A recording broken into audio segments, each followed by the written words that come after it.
Carbohydrsates from Narsad University, Biochemistry and Biotechnology Department. Today we'll study lecture 7, where we'll study the carbohydrate.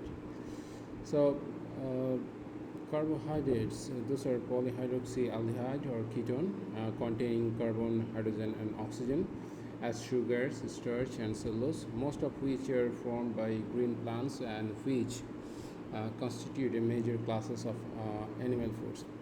So carbohydrates are found in a wide array of both healthy and unhealthy foods like breads, beans, milk, popcorn, and potatoes, cookies, spaghetti, soft drinks, corn, and cherry.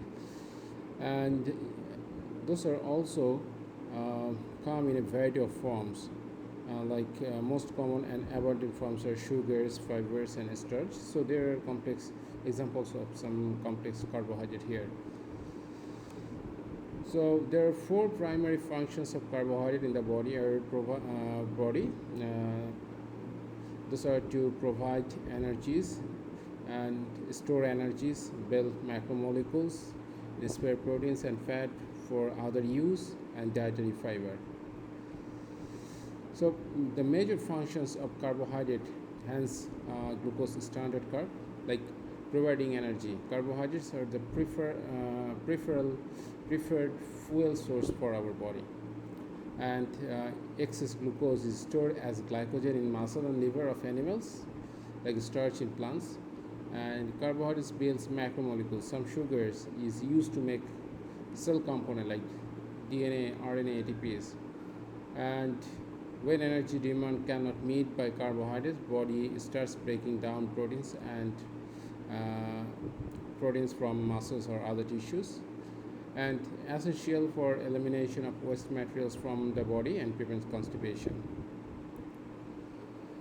So sugars, let's study the classification of carbohydrates. Sugars, those are also called saccharides, are compounds containing aldehyde or ketone groups and two or more hydroxyl groups.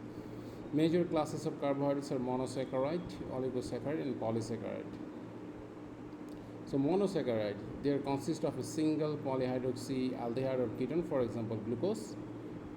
Oligosaccharide, these consist of a short chain of monosaccharide joined by characteristic linkage called glycosidic linkage. The most abundant are disaccharides with two monosaccharide units, and example is sucrose.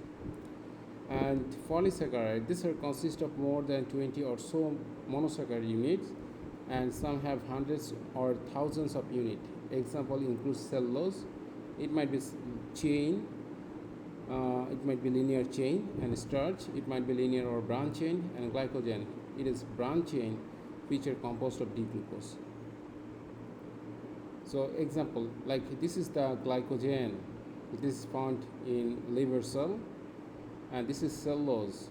Cellulose are the component of cell wall, and this starch, it is found in the chloroplast.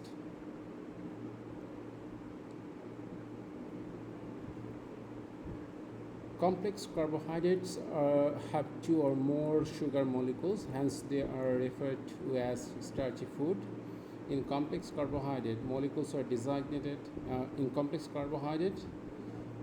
digested and converted slowly compared to simple carbohydrate, and they are abundantly found in lentils, beans, peanuts, potatoes, peas, corns, whole grains, and cereals.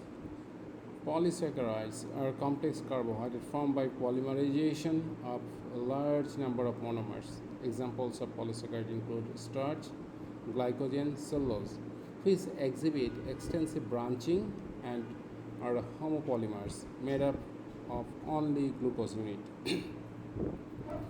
Starch is composed of two components, amylose, amylopectin. Amylose forms the linear chain, and amylopectin is a much branched chain. Glycogen is called animal starch. It has a structure similar to starch, but has more extensive branching. Cellulose is a structural carbohydrate and is the main structural component of the plant cell wall.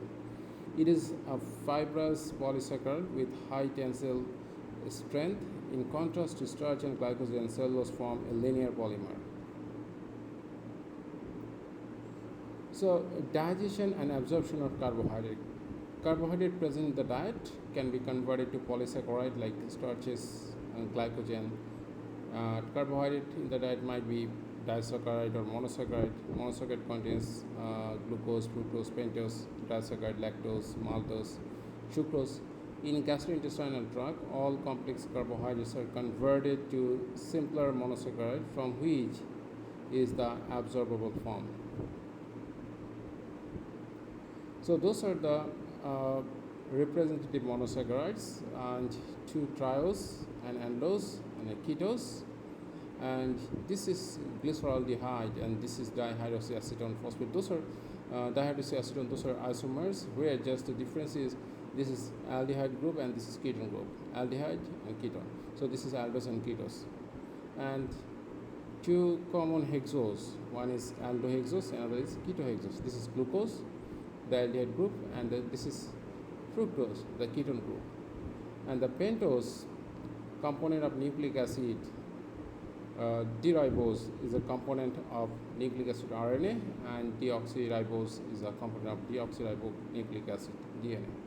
So both are aldehyde, and here the oxygen group is absent, so that this is called deoxy. So what are the characteristics of monosaccharide?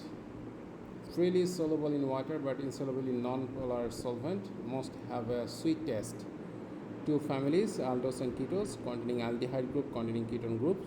If a carbonyl group is at the end of the carbon chain, this is called aldehyde and called aldose. Whereas if the carbonyl group is at any other position, it is called ketose.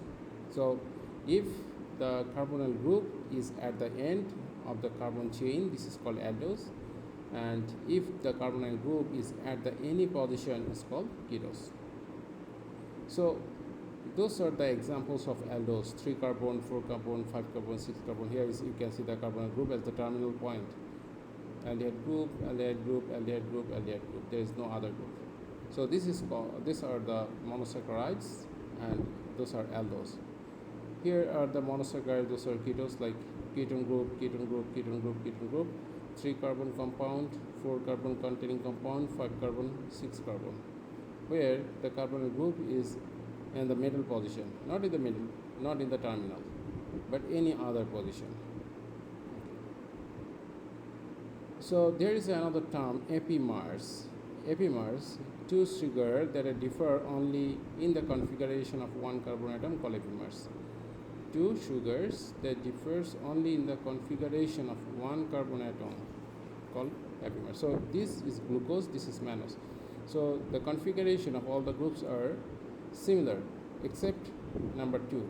Here the hydroxyl group is the right side, here the hydroxyl group is the left side. So those are epimers. Another example is glucose and D-galactose.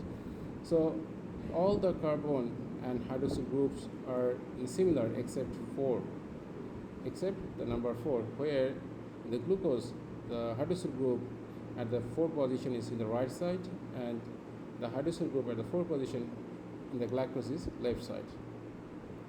So those are two epimers. So hemiacetal and hemiketal, these are a specialized term for carbohydrate. Okay, so hemiacetals and hemiketals are compounds that are derived from aldehyde and ketone respectively.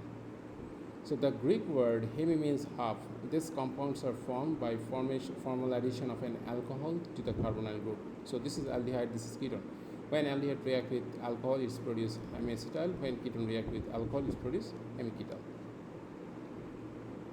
Anomers, isomeric form of monosaccharides that differ only in their configuration about at the hemiacetal or hemiketal carbon atom are called anomers.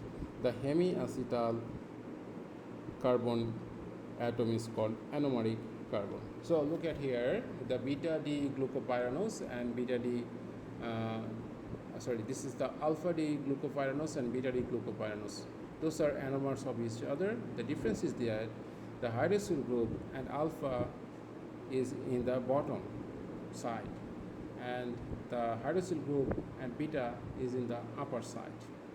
So those are the examples of anomers. Okay, so this is the end of the class lecture 7.